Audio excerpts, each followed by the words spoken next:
अस्सलाम वालेकुम रहमतुल्लाहि व बरकातुहू। उम्मीद करता हूँ सब दोस्त खैरियत से होंगे। आप देख रहे हैं SM अब्बास यूट्यूब चैनल। मुझे कहते हैं जी अब्बास। सबसे पहले मलेशिया लॉकडाउन के हवाले से थोड़ी सी बात करूँगा और उसके बाद जो कल एक वीडियो मैंने बनाई कि जो दोस्त पाकिस्तान में अगर वो उधर ही बिज़नेस करना चाहें तो वो सबसे बेस्ट है, और उसके बाद उन दोस्तों को भी जवाब दूँगा कि जो तनकीद और सिर्फ तनकीद ही करते हैं।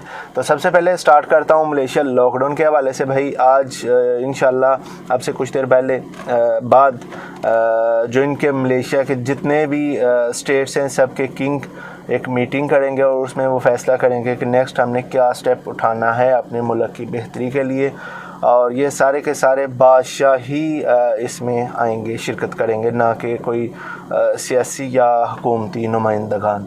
एक बात। दूसरी बात ये है कि सबा में लॉकडाउन एक्सटेंड कर दिया गया और पूरे सबा में ये लॉकडाउन एक्सटेंड किया गया कि सबा में रोज़ाना की बुनियाद पे 600, 400, 500, 800 केसेस निकल रहे हैं। कल रात चूँकि बहुत ज़्यादा मलेशिया में रिकॉर्ड केसेस निकले हैं, 7 मौत हुई और 1200 कुछ केसेस सामने आए। इसलिए अब जो इनके बादशाह हैं, सबसे बड़े किंग हैं, उन्होंने एक मीटिंग बुलवाई है और आज 2 बज के कुछ मिनट पे कुछ फ़ैसले वगैरह होंगे और आने वाले दिनों में मलेशिया में क्या होने जा रहा है ये उसी में पता चलेगा। उसके बाद आ जाएं जी, जो मैंने कल वीडियो एक अपलोड की, मैंने उसमें बड़े वाज़ेह कहा कि भाई 23 कंट्रीज़ को इन्होंने बैन किया है और 23 कंट्रीज़ में से आप चूँकि पाकिस्तानी हैं, हम पाकिस्तानी हैं, वो नहीं आ सकते। तो बेहतर है वेट करने के बजाय आपको पाकिस्तान में छोटा मोटा धंधा स्टार्ट कर ले। बहुत से दोस्तों ने जनाब उसको पॉजिटिव लिया, 98% लोगों ने उसको पॉजिटिव लिया, लेकिन 2% जो लोग हैं ना उनकी गलती ये है कि वो ख़ुद तो कुछ कर नहीं सकते सिवाय तनकीद के, लेकिन आगे जाके उसका जवाब ज़रूर दूंगा। इसके लिए मैं आपको बहुत से दोस्तों ने मशवरा भी मांगा कि भाई हम क्या करें कैसे करें। 3-4 लाख में तो कोई भी बिज़नेस स्टार्ट नहीं होता भाई। अगर करने वाला हो तो मैं ऐसे लोग भी जानता हूँ जो एक छोटी सी रेहड़ी लगाते हैं और उसी से सारा अपने घर का निज़ाम चला लेते हैं, और रेहड़ी मेरे ख्याल से 50, 60, 70 या 1 लाख रुपए में भी लग जाती है। अगर मैं बात करूं, चूँकि मलेशिया में मैं ऐसे भी बहुत से दोस्तों को जानता हूं, या यूरोप कंट्रीज़ में जो बहुत से मैं ऐसे दोस्तों को जानता हूं जो यहाँ पे आकर बड़ा नीच से नीच काम भी कर लेते हैं, लेकिन रिस्क हलाल कमाते हैं। मैं इसलिए काम को बुरा नहीं कह सकता, रिस्क हलाल कमाते हैं। ज़्यादा से ज़्यादा अगर मैं कहूँगा भाई मलेशिया में आकर कुत्ते भी लोग नहलाते हैं, कुत्ते नहला के पाकिस्तान में कहते हैं जी बड़े फ़ख्र वाली गल है जी। तो भाई अगर पाकिस्तान में छोटा मोटा बिज़नेस कर लोगे ना तो आपकी अना में फ़र्क नहीं पड़ेगा। ये मैं इसलिए कह रहा हूँ भाई कि चूँकि अभी मलेशिया लॉकडाउन है और मलेशिया में जो हालात चल रहे हैं, मेरा नहीं ख्याल ये अभी 2-3 महीने कोई आगे कोई ऐसा सीन है कि आप आ सकते हैं। आ जाएँ जी अब उन लोगों पे जो लोग तनकीद करते हैं। मेरे ख्याल से ना दुनिया में 3 किस्म के लोग हैं। मेरा अपना ज़ाती ख्याल है 3 किस्म के लोग हैं। शायद मैं गलत भी हूँ इसमें, शायद सही भी हूँ, फैसला आपने करना है। और कमेंट करके ज़रूर ये बता दीजिएगा कि आप उन 3 कैटेगरीज़ में से आपकी कैटेगरी कौन सी है।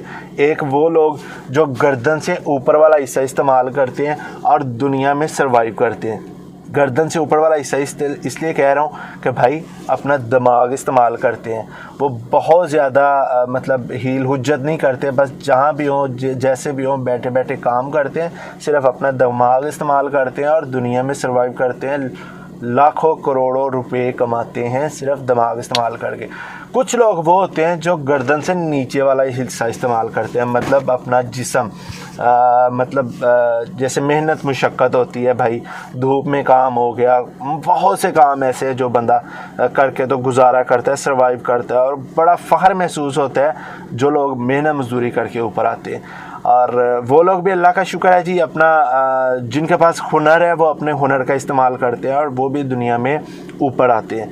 लेकिन एक और थर्ड किस्म की जिसको मैं कह सकता हूँ ना, वो थर्ड किस्म के जो लोग हैं ना वो है ही थर्ड क्लास लोग। क्यों कि उनका काम है सिर्फ तनकीद करना, ना वो दिमाग इस्तेमाल कर सकते जो कि गर्दन से ऊपर वाला हिस्सा है, और ना वो गर्दन से नीचे वाला हिस्सा इस्तेमाल कर सकते हैं जिसको धर कहा जाता है। क्योंकि उनका काम है बस तनकीद करना, कुछ खुद तो कर नहीं सकते। अगर कोई मेहनत मजदूरी करके बेचारा ऊपर आना चाहे तो उसको इतना डिग्रेड करेंगे कि वह बेचारा कहेगा यार छोड़ो पड़े काम, पड़ मिट्टी पाओ, मैं कुछ और कर लेना। पाकिस्तान में भाई अगर बंदा चाहे ना तो बहुत कुछ कर सकता है। सिर्फ हम लोग शर्मा इसलिए जाते हैं कि वाइट कॉलर है भाई, यार इनके सामने अब मैं ये काम करूँगा, यार मैं छोटी सी दुकान डाल लूँगा, यार मैं कहीं छोटा सा रेस्टोरेंट डाल लूँगा। छोटा सा रेस्टोरेंट भी डालेंगे ना तो भाई मेरे ख्याल से 3 लाख 2 लाख में छोटा सा रेस्टोरेंट कहीं भी आराम से आप खोल सकते हैं और बेहतरीन आप रिज़्क़ हलाल कमा सकते हैं। घर का घर और रिज़्क़ हलाल का रिज़्क़ हलाल। ऐसा नहीं है कि नहीं कमा सकते भाई, बहुत से लोग हैं। और एट दिन तनकीद क्या होती है, भाई तू तो मलेशिया बैठा था, तू मुफ्त मशवरे दे रहे हैं। भाईजान चूँकि मैं मलेशिया में हूँ इसलिए मशवरे दे रहा हूँ, अगर पाकिस्तान से आने देते तो लाजमी से पता मुझे क्या तकलीफ़ है, भाई आओ 50 बार आ जाओ। नहीं आने दे रहे तो क्या करोगे, घर में धक्के बैठ के खाओगे। आपको इसलिए कह रहा हूँ कुछ जो टाइम है आपके पास उधर स्पेंड करें, कुछ कहीं ना कहीं छोटी मोटी इन्वेस्टमेंट कर लें, कुछ ना कुछ तो आएगा ना। हाथ पे हाथ रखने से बेहतर है भाई कि बंदा खुद का कुछ छोटा मोटा बिजनेस स्टार्ट कर ले। जैसे कि आजकल ऑनलाइन बेपनाह बिजनेसेस हैं भाई, जाके उनके ऑनलाइन वेबसाइट्स चेक किया करो। अगर ज़्यादा पढ़े लिखे नहीं, किसी दोस्त को साथ लगा लो कि भाई ठीक है इन्वेस्ट मैं करता हूँ, तू थोड़ा सा पढ़ा लिखा है, तू मेरी मदद कर दे यार, आज चल मिल के काम करते हैं, इतने % तेरा इतने % मेरा। पर नहीं है जनाब, हमने तो कुछ करना ही नहीं है सिवाय तनकीद के।